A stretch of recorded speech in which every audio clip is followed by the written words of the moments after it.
Dodge City and to the territory on west, there's just one way to handle the killers and the spoilers, and that's with the U.S. Marshal and the smell of Gunsmoke.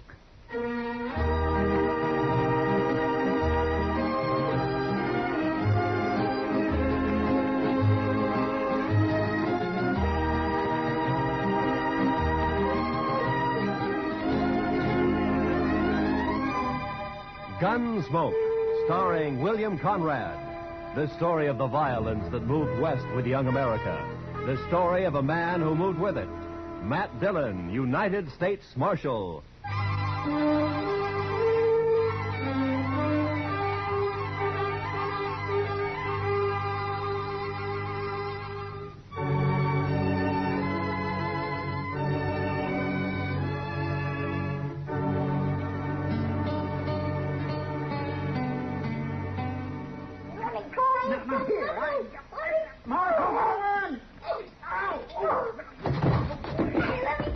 What have you got there, Chester? Half bus, half kid, Mr. Dillon. I'll smack you flat on the Hold way. it now. You don't stop that kid. Now hold it. You want me to take a strap to you? Now hold it. You best lock him up somewhere, Mr. Dillon. It's safer that way. All right, Chester, just calm down. Now, you come over here, son. Sit down. Come on. Look out, Mr. Dillon. He's got hold of your gun. Okay.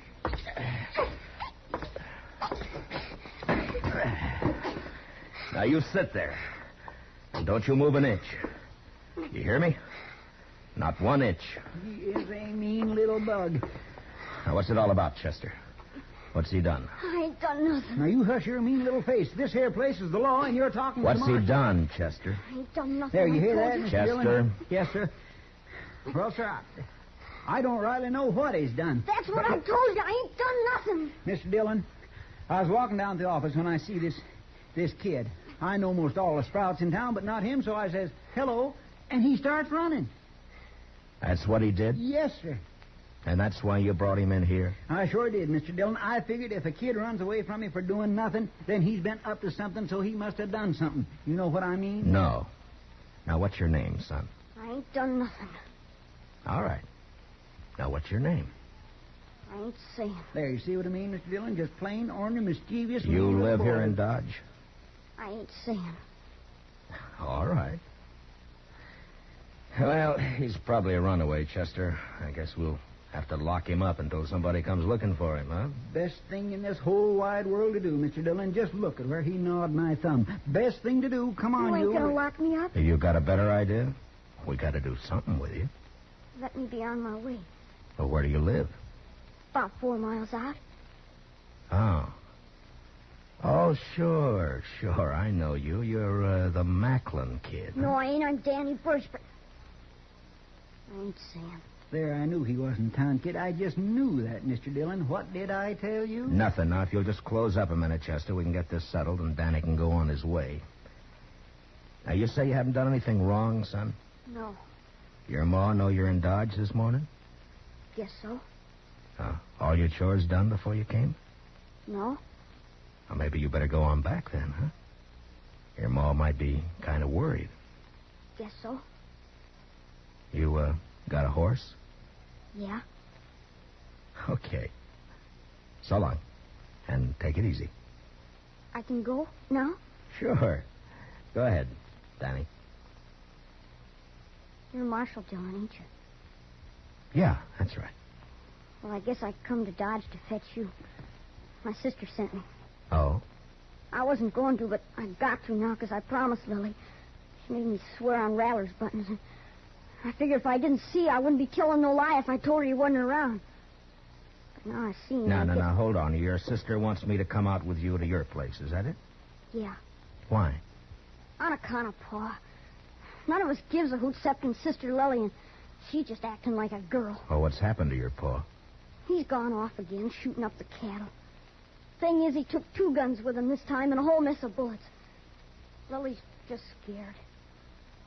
Your pa been drinking a little, maybe? I guess. Anyhow, he goes loco and stays that way for a long while. But it's like Dave and Donald say. He'll get over it. He always does. They're my brothers, Dave and Donald. They ain't worrying. Uh-huh. Now, you want me to go out with you to help find him? Is that it? I don't want it. Lily does. And I had to swear on rattler buttons that I'd fetch you. Oh, yeah, sure. Well, it's good that you did. Chester, get your stuff, will you? We'll ride out with Danny.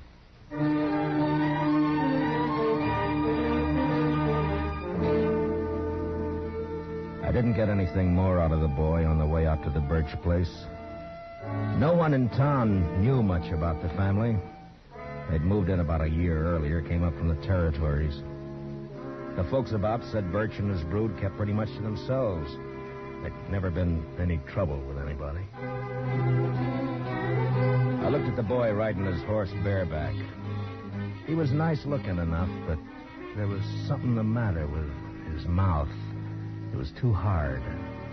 You could tell he wasn't a kid who did much smiling. Maybe with his paw acting that way, I didn't blame him. He sure rode his horse proud, though.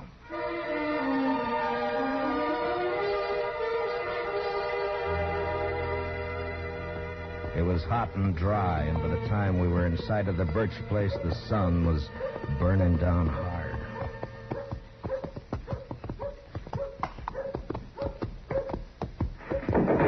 Oh. That'd be Donald, I figure. Yeah, there he is. Kid, get off on that horse and get over here. Gonna get yourself a licking. Lily made me go. It's not my fault. Do as I say. You, mister. The name's Dillon. I'm the U.S. Marshal out of Dodge. Your brother asked me to come out and help. Don't need no help. Shut up, Ham. Nothing to help with. Danny, you heard. Put the horse away and get in the house. You ain't giving me no licking. Put up your gun. I'm coming over to talk. Come on, Chester.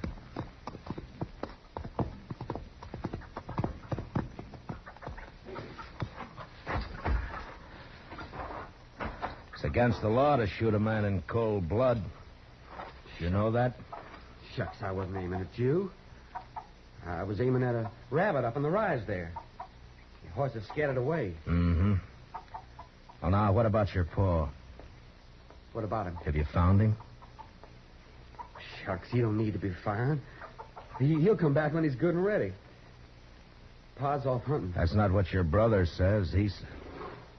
Where'd he go? Oh, he's going to get himself a licking, that's what, and he knows it.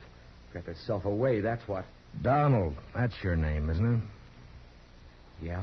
Well, look, I'm not one to interfere in family matters, but if you do need help, I mean, if your paw's shooting up cattle like Danny says, well, maybe he'll be practicing next on people, and that wouldn't be so good. That brother of ours, he's a dirty little liar. No, he's not, Donald. I'm glad you came, Marshal.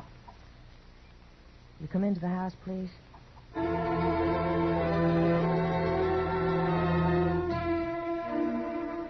Chester and I followed the girl into the house. I knew it was the sister Lily. All the family I'd seen up to then had a great likeness to each other. Donald slouched in behind us and moved around the room nervous-like. It wasn't by right. Yeah, Why? on account of Pa. I had the feeling that they'd put up boards and studs where the fancy took them, and the place just grew another room like a lizard's new tail. I don't know what it was, but I got a funny feeling. It was too hot. And something was wrong. All wrong. And the girl Lily looked square at me with hard eyes. Donald, Huh? sit down. You make me nervous. Oh, sure. Marshal Dillon, I want you to help us find Pa. Oh, Lily, Dave's going to be awful mad. Somebody's got to do something around here. Did your pa take a horse? No, Oh, where do you think he went, Miss Lily? I don't know. Maybe up to Horse Flat. Maybe over by Gorman's Creek. Creek's all dried up. Ain't going to be no water in there. Did he take a water skin with him? Uh-uh. No, he didn't. Kind of bad wandering around without no water. When did he leave? Yesterday morning. Heard a couple of shots along about noon. Dave found a calf laying dead over in the North Range. You can see it there through the window. Haven't had time to bring it in yet. Was he drunk? Sure. Drunk as you can get. Weren't you, Lily? I'm afeard for him, Marshal Dillon. Yeah, I understand. Well, it makes good sense you sent for me. Well, I'll try and find him and bring him back. Oh, I ain't gonna do no such thing.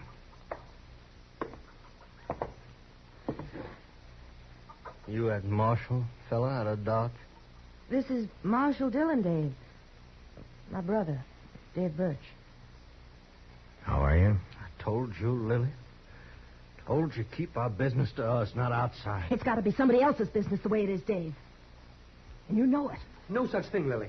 I told her, Dave. I told her. I knew you was going to be mad. I figure the four of us, you and your brother here, and Chester and me, ought to be able to get him in before night. Now, mister, I told you we don't need you. No one else. I'll be obliged you get off this property. Dave. Shut up, Lily. Yeah, I'll see you and your fella there to the door, Marshal. I'm sorry, but if your paw's running around dangerous, it's my duty to find him. Donald. I got him. Get up slow, Marshal. And you, fella, reach up high. Okay, Dave. Take the guns. The younger brother, Donald, had got behind my chair, and now he was covering us with a shotgun. Dave took our guns. It was kind of crazy, and I almost wanted to laugh when I saw the kid, Danny, peeking in around the door. But then I saw his eyes, and there was the same thing in them. Hard, angry, as in the others. The girl started to say something. Then she shut up. Now get on your horses and ride back. And I don't want you out here again. This ain't no matter for the law, and you're trespassing. You're making it a matter for the law right now. You know that. Start walking. Them guns is U.S. property. Okay. I ain't no thief.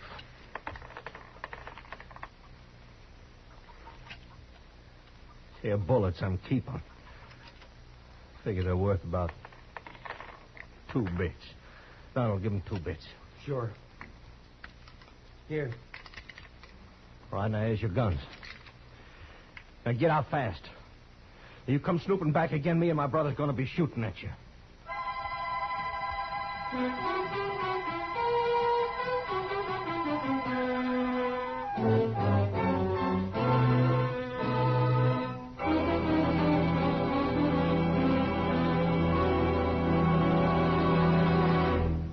We will return for the second act of Gunsmoke in just a moment. But first, for centuries, arthritis and rheumatism have plagued mankind.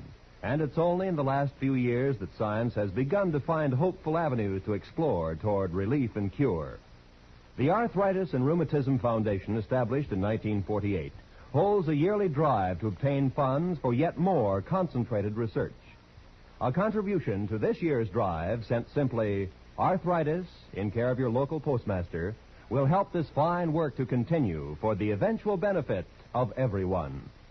And now for the second act of Gunsmoke.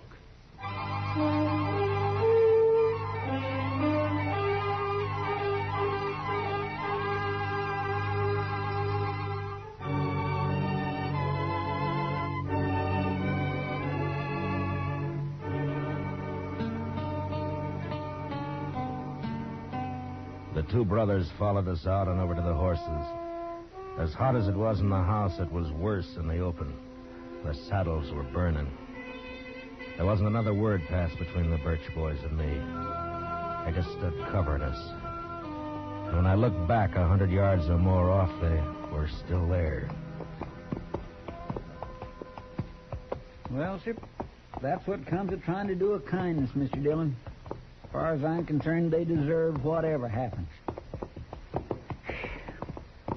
I can't make it out, Chester. You'd think from the way they talk they don't care what happens to their paw. Mean bunch of children. They probably don't.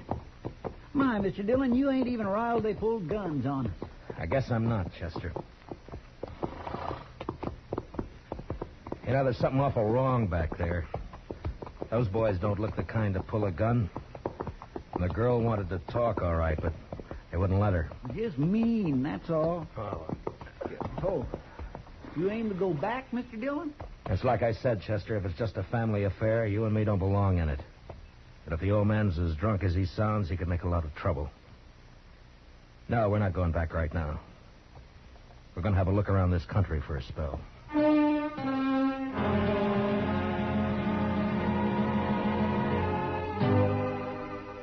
Chester and me covered a lot of ground that morning and into the afternoon. I had an idea that we might find Birch wherever we could find water. Without a horse, he couldn't get too far, and without water, he was going to get sick pretty quick. We rode over by Gorman's Creek and then up to Horse Flats, and there was nothing. Along about 2 in the afternoon, Chester spotted a carcass lying off the trail. It was a cow. She'd been shot 3 times in the head. Could have happened this morning or yesterday. Uh-huh. Hard to tell in this weather. Oh. Well, the ground's too dry to pick up a track. Might as well take a chance and go over to the hills. Yeah, might be water there. Boy, I could do with some right this very minute. Come on.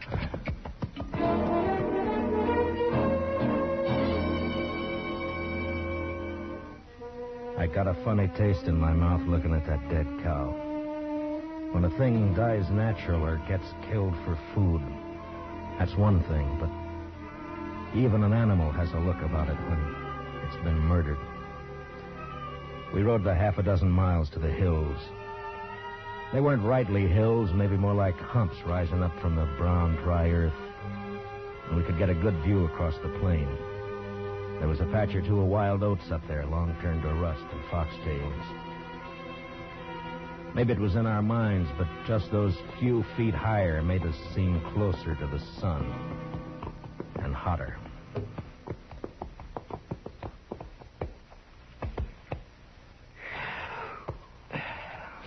You ought to be able to see if he's out there anywhere. Mr. Dillon, he'd be dead if he was. A man couldn't live a morning out there on foot. Well, I don't think he's going to find water up here. Now, look at that. Dry as a bone.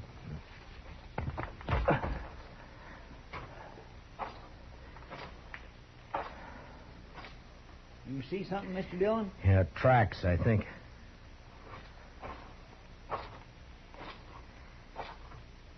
Yeah, he's been up here.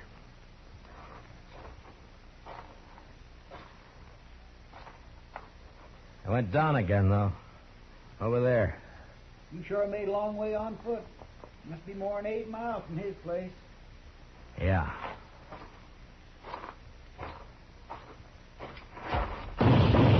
Oh, you darn fool.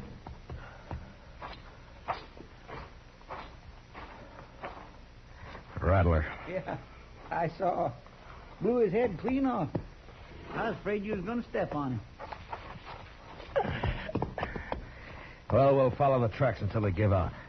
Come on.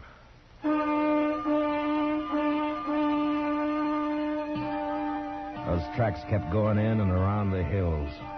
In a couple of places we saw where they'd stopped by a dry water hole and went on. And then as the hills sloped down to the plain again, we lost them. But the direction seemed to be headed back to the Birch place. And that's the way we rode. We hadn't gone more than 15 minutes along when we saw the body of a man and a horse some few feet away.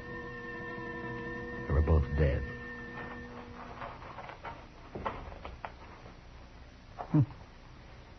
He wanted to make sure, didn't he, Mr. Dillon? Birch must have emptied his gun. Look at that. Isn't it Jack Mason, one of old man Gorman's hands? Yes, sir. That's who it is, right enough. Nice fellow, too. I knew him a bit. Get him on your horse, will you, Chester, and take him over to Mr. Gorman? Yes, sir, I'll do that. I'm going to go back to the Birch place. I'd rather come with you, Mr. Dillon. No, meet me there, huh? Yes, sir. And if you see Birch on the way, watch your step. Try not to kill him. But don't take any chances. No, sir, I surely won't.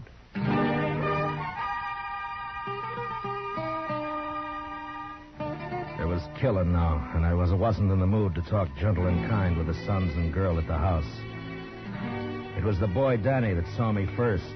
He was sitting on the doorstep. He ran inside, and a second later I saw Dave come out with a shotgun. I didn't give him a chance to make up his mind. Dave!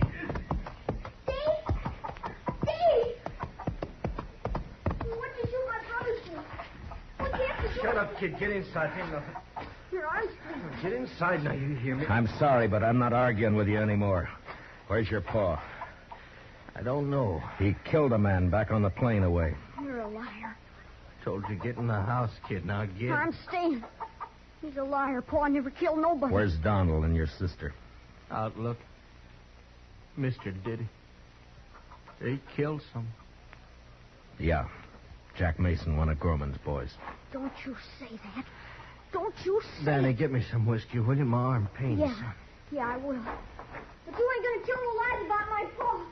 You tell me quit, Dave. Where do you think he is? Donald Hurst shot up Horse Flats when they'd gone up there. And he must have doubled back from the hills. Listen, you told the boy to ride into town and fetch the doc out here. He'll take care of that arm. Okay. When my deputy rides in, Chester Proudfoot, tell him where I've gone, will you? Sure. Marshal. Yeah. Marshal, you gonna kill our pa? I don't want to. Not if I can help it.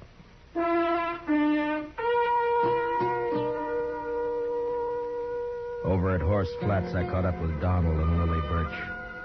I told them about the killing. And a half mile further on, the three of us saw the old man. He was crouched down on his haunches by a parched water hole, stripped naked. He was crying. It was a bad sound. And when I saw his eyes, I knew he wasn't drunk. There was no sign of his guns or his clothes.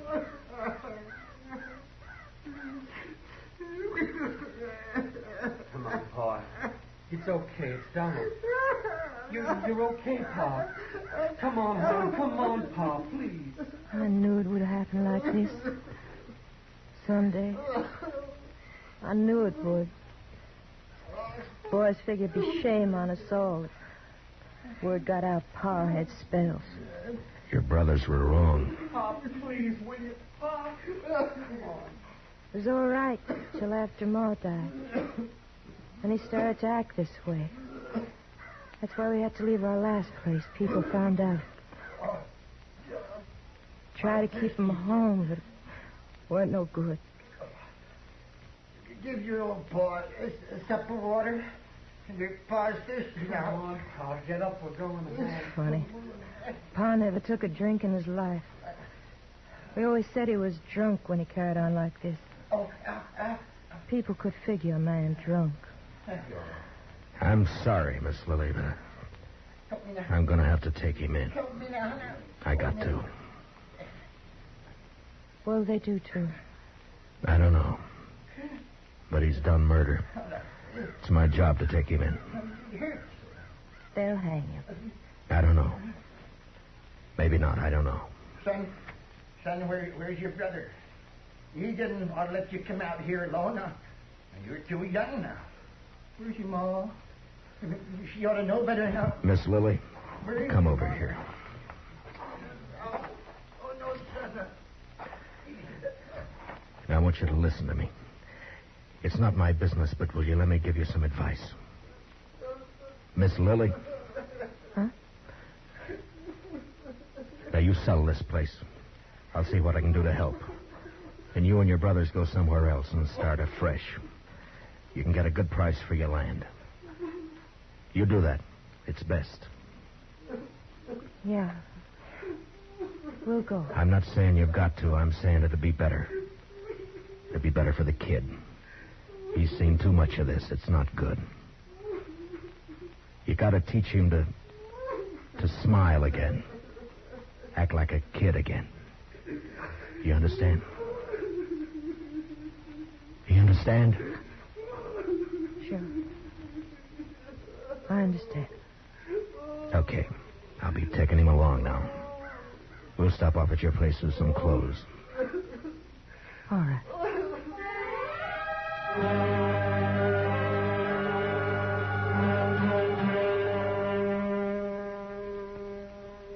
We took the old man back to his place. Got him dressed. His children said goodbye to him like they knew that they'd never see him again. Like there was no hope. Chester rode in, and the old man seemed real happy to go back with us to Dodge. He didn't know. He didn't care. On the way, we passed the Doc and Danny riding out to take care of Dave's arm. It's a funny thing, the old man didn't even see the kid. He was prattling to us about the Indian Wars. The last I saw Danny Birchie, he was looking back over his shoulder at his paw. And we heard him still crying a long way off.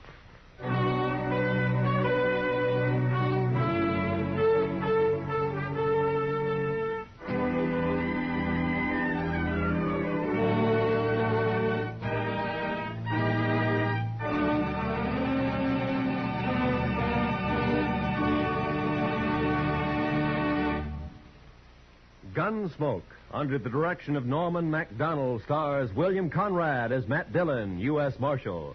Tonight's story was specially written for Gunsmoke by Anthony Ellis, with music composed and conducted by Rex Corey. Featured in the cast were Richard Beals as Danny and Michael Ann Barrett as Lily, with Lee Millar, John Boehner, and Lawrence Dobkin. Parley Baer is Chester. Gunsmoke is heard by our troops overseas through the worldwide facilities of the Armed Forces Radio Service. Join us again next week as Matt Dillon, U.S. Marshal, fights to bring law and order out of the wild violence of the West in Gunsmoke.